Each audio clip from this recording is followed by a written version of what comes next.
Hi students, today we are going to discuss about the applications of arrays in programming. As you know that in IGCSE Computer Science, for paper 2, the most important part of a programming is to store multiple contents in a single variable name. So which is possible using arrays.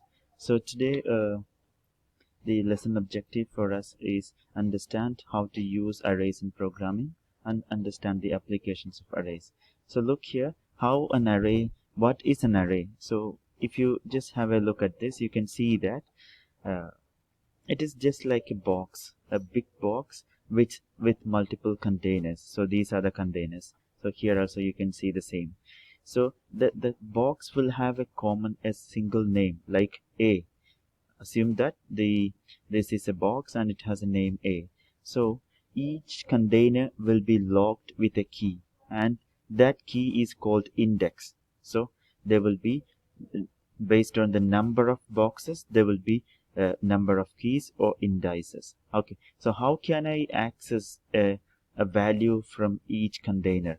So with the name, so here that box name is A, so A of that key, the index is 0. So A of 0, if you just use A of 0, you can access the value from this. Hope it is clear. Now look here, so for each box there will be a key or index. So this is how. So another thing, you know that here when you talk about the keys or indices, it start from 0. That is something very important. So it does not start from 1, it start from 0. So if you consider this 8th, in the 8th index, which will be the 9th element. So at index 8, what will be the 9th element will be there. If the total index is 9, then what will happen? How many elements will be there? 10 elements will be there.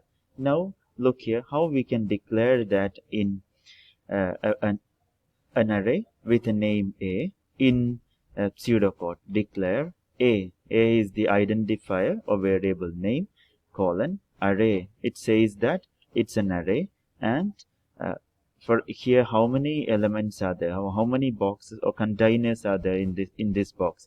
There are 100. That means starting from 0 to 99, there are 100 containers. And which type of that? And it is something more important. I forgot to tell you in the previous slide. All the values should be identical. Look here, all these values are of same type. That's what I'm saying. Here we cannot add any text over here because it's an array, or it's a box of what? It's a box of integers. So that's why we wrote here of integer. So how we can declare it in VB? VB, we can declare dim A of 99 as integer. If you see 99, you should think that the array has total 100 elements because it starts from 0. Okay, so how can we declare an array, or how can we define an array? An array is a collection of identical values. Okay, now let's see the applications of array.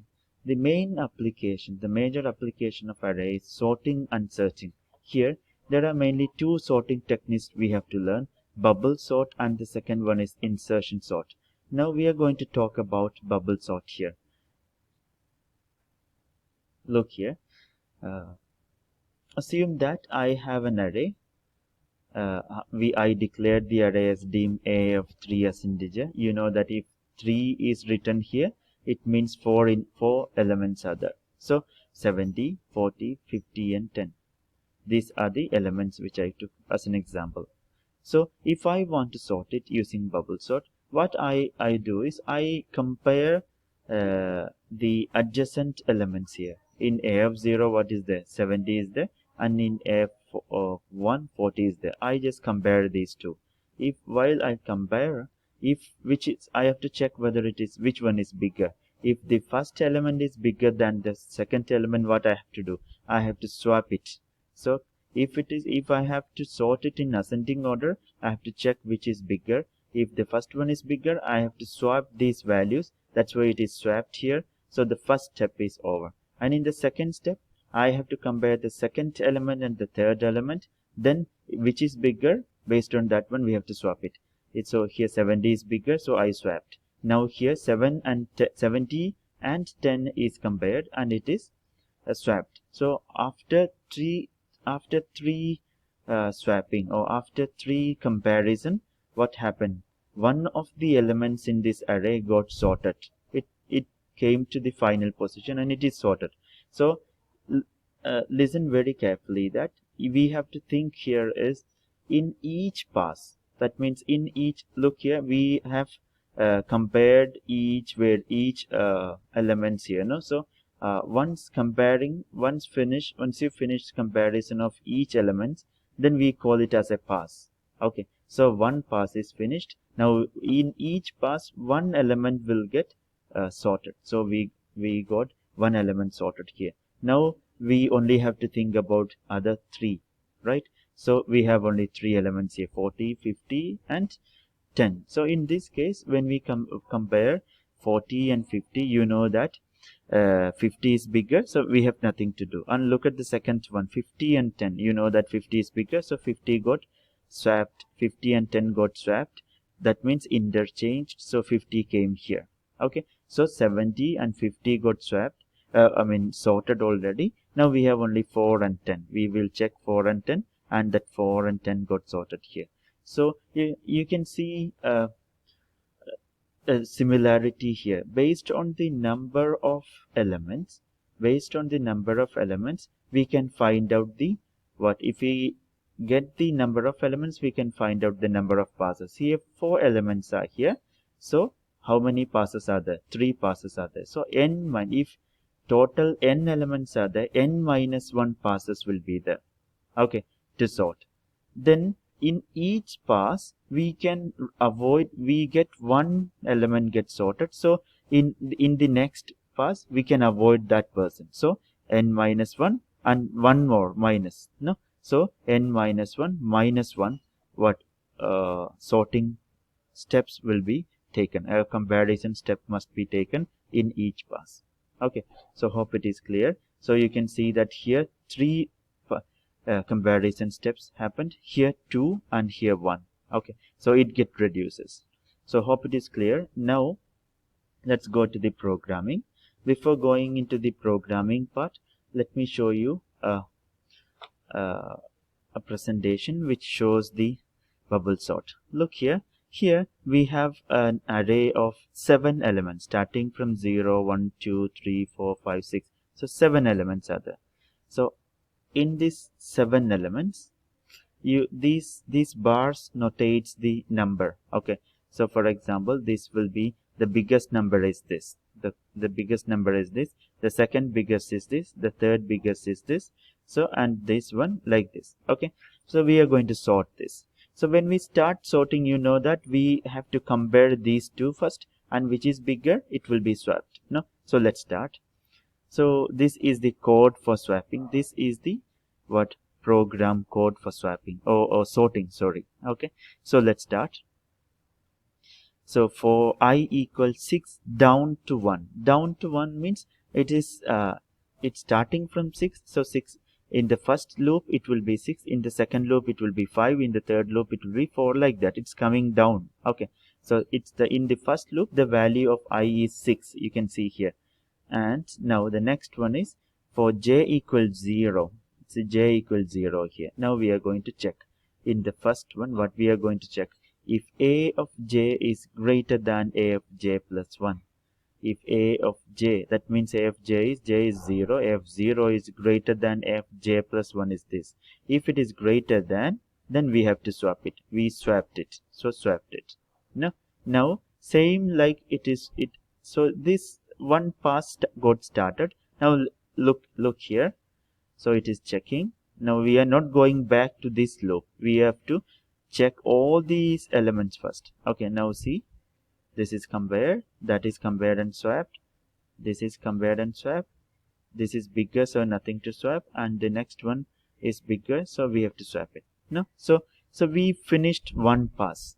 Okay, once we finished one pass, then we will go back to the next loop. Look, we got one element got sorted, so 1 reduced, that's why what 6 down to 1, so then 6 became 5. The value of I became 5. Now look, so value of j became 2. Now then it will start from 0, then it will continue. Look, again we have to check each element. Second element got sorted, so 6 value of I became 4 now. So that's how it is getting sorted. Okay, so this is how sorting is going on. Now let me just show the program code for that. Look here. For this, we need some variables, so I declared the variables here. Then we need to ask the user at first how many elements are there to sort, so we store it in the variable n. Now based on the number of variables we have to declare the array. No, so for example, if the number of variables based on the number of elements to sort, no, so how many numbers are there to sort? Here you can see that I had 4 numbers, that's why I declared a of 3. So like that, I here assume that I have 4, I just entered 4, so n is 4 now here. So in that case, a of n minus 1, that is a of 3, like that. Okay, so I declared the array as well. Now we have to ask, we just asked how many numbers are there to sort, but we didn't get the numbers. So here we use another loop to accept or to input each numbers to sort. So here we ask enter number, then we input that one to the array, so we get all the numbers. Now the sorting technique happens here. The first loop is for the pass. You know that step -1, you might not have seen this one, some students. So look here, it's n minus 1 means, that means 3 to 1, it gets reduced, no? So then step -1 says that it is I equal I minus 1. That means we are just reducing the value, that's why I minus 1. That is step -1. Now this is for pass. So for example, if the number of elements are 6 or 7, then there will be what, 6 to 1 pass will be there. Now look at the next one. This is for actual sorting. No, this is the sorting loop. Inside the sorting loop, you know that this is for swapping. If there is any number which is bigger, we need to swap it. No, that's why this condition is used. At last, what we do is, once all the numbers get sorted, we display that numbers using another loop. So this is the program code. Now students, your task is, you have to review this with the help of the animation which I shown here. Then you have to write the pseudocode for this. That is the task for you. So that's all for today. Bye bye. Thank you. Hope you have understood the lesson. Thank you.